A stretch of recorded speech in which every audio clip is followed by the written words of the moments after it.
голос. Урывак з паэмы «Новая зямля». Раніца ў нядзельку. Дзень быў святы. Яшчэ ад рані блінцы пякліся на снеданне, і ўжо ля печы з чапялою стаяла маці. Пад рукою таўкліся дзеці, заміналі, або смяяліся, спявалі. Услон заняў сваё ўжо месца, на ём стаяла дзежка цеста, і Апалонік то і дзела па дзежцы болтаў, жвава, смела, і кідаў цеста ў скавародкі.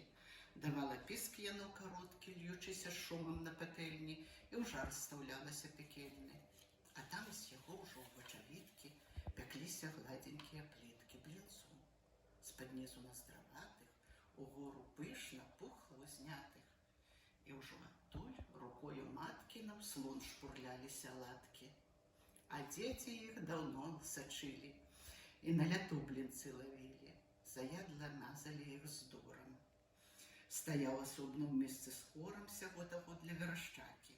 Хоць невялікія прысмакі: цыбуля, перчык, ліст бабкоў, ды сальца некалькі брускоў, мука і квас, і ўся прыправа. Але ўсё ж снеданне цікава, і для дзяцей найбольшае свята, абы наесціся багата.